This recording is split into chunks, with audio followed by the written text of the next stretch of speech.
जोहार साथियों, आप सबने देखा ही है कि पूरे झारखंड में खासकर जो आदिवासी मूलवासी लोग हैं, उन्होंने जिस प्रकार हमें आशीर्वाद दिया, हमसे खुद को जोड़ा, क्योंकि उन्हीं का बीच का बेटा को अपदस्थ करने के लिए जो बाहर से लोग आए थे, वो जो गुस्सा था उसका प्रतिफल आपको 28 जो आरक्षित सीटें हैं जनजाति का, उसमें 27 तो हम जीते ही हैं, और 28वां का जो एक जनजाति संपूर्ण ब्लॉक है, जिसमें जनजाति समुदाय की बहुलता है, वहां से भी हमें बढ़त मिली। ठीक है, कुछ कारणों से हम वो सीट हारे हैं, लेकिन अगली बार हमारा प्रयास होगा कि वो सीट भी हम अपनी झोली में लाएं। इधर कुछ दिनों से नतीजे आने के बाद हमारे जो प्रतिपक्ष है भाजपा, उसके जो नेता है, प्रदेश के अध्यक्ष है, वो अचानक कल से थोड़ा सक्रिय हो गए। उनको हमारे यहाँ जो कुल 33 जनजातियों में 9 जनजाति जिसको हम लोग आदिम जनजाति कहते हैं, प्रिमिटिव ट्राइब कहते हैं, उसके एक जनजाति को लेकर उनके कुछ सुझाव आए हैं और कुछ बातें कही। पहाड़िया जनजाति के विषय में, चूंकि संथाल परगना में वो सौर्य पहाड़िया और माल पहाड़िया में विभक्त है, और हमारे लातेहार और चतरा के अंचल में उनको बैगा भी कहा जाता है।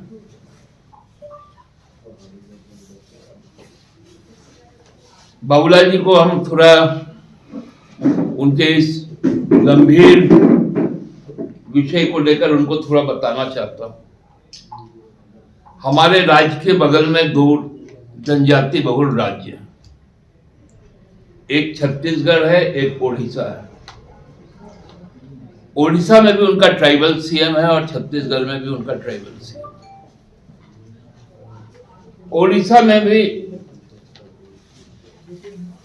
कई ट्राइब्स हैं, जिनमें 15 ट्राइब चिन्हित है आदिम जनजाति के रूप में। बाबूलाल जी के लिए कहे तो मैं नाम भी बता दूं उन ट्राइब्स का, क्योंकि आपको तो नाम भी नहीं मालूम होगा। छत्तीसगढ़ में भी 12 आदिम जनजाति, उसका भी नाम शायद बाबूलाल जी को नहीं मालूम। और यहां जो उनके प्रभारी बनकर आए थे, जो 25 वर्षों तक मध्य प्रदेश में मुख्यमंत्री का दायित्व संभाले, उनके स्टेट मध्य प्रदेश में 18 आदिम जनजाति। बाबूलाल जी, आप पूर्व मुख्यमंत्री हैं, वर्तमान में नवनिर्वाचित विधायक भी हैं, सांसद के रूप में भी आप रहे हैं, तो आपको पेंशन वगैरह तो मिलता ही है, और सबसे धनी राजनीतिक दल का प्रदेश अध्यक्ष होने के नाते साधन भी आपके पास कोई कमी नहीं। मैं आपसे निवेदन करूंगा कि आप इन 3 राज्यों का दौरा कर लें, क्योंकि आप झारखंड में तो रहते हैं, इसलिए झारखंड की समझ तो आपको होनी चाहिए, या है भी। लेकिन खासकर इन 3 राज्यों मध्य प्रदेश, छत्तीसगढ़ और उड़ीसा, इनका आप दौरा कर लीजिए। मैं आपको स्थान भी बता दूं कि ये लोग कहां कहां पाए जाते हैं,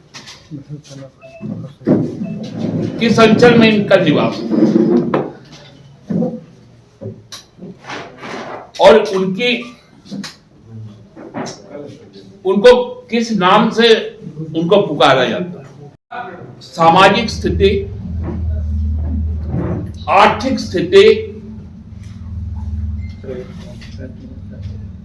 शिक्षा की स्थिति, स्वास्थ्य की स्थिति और रोजगार का एक कंपैरेटिव आप स्टडी कर ले। ये मगरमच्छ का आंसू मत निकालिए।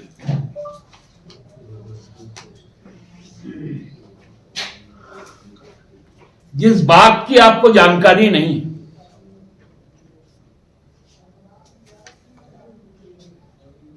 आज हम वो लोग हैं जो आदिम जनजाति का सीधा नियुक्ति की प्रक्रिया अपनाते हैं। गुरुजी के मुख्यमंत्री कार्य में हमने इस निर्णय को पालन किया था,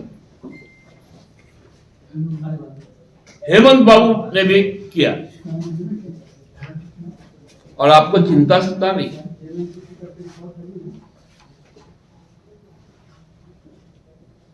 आप यहां का विरोध,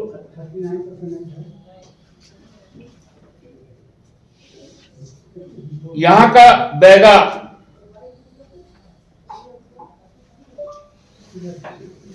और छत्तीसगढ़, ओडिशा और मध्य प्रदेश का केवल इनका ही तुलना कर दें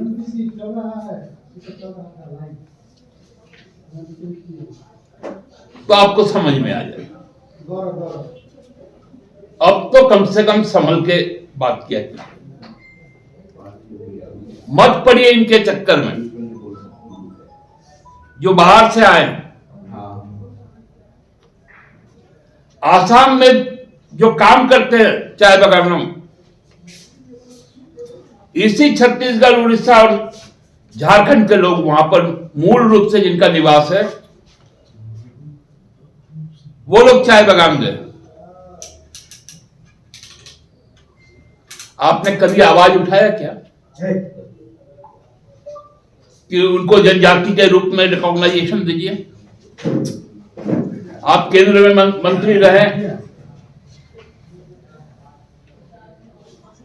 आपने कभी इस बात की चर्चा की?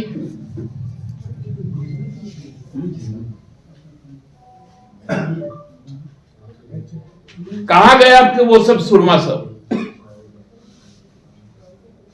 जो आदिवासी मूलवासी के बीच में आकर धर्म के नाम पे, जाति के नाम पर भ्रम फैला रहे थे?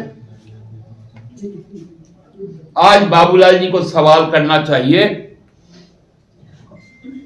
तो हिमंता विश्वा शर्मा से करना चाहिए, सवाल करना चाहिए तो शिवराज सिंह चौहान जी से सवाल करना चाहिए।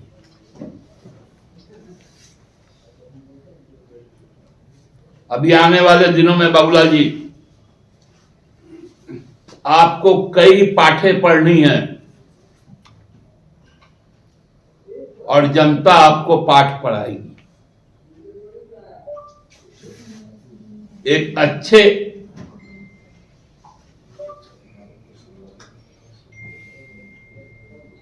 विद्यार्थी की तरह झारखंड के नब्ज को समझिए। झारखंड चाहता क्या है, झारखंड बोलता क्या है और झारखंड सुनता क्या है। आपको सब भाषाएं मालूम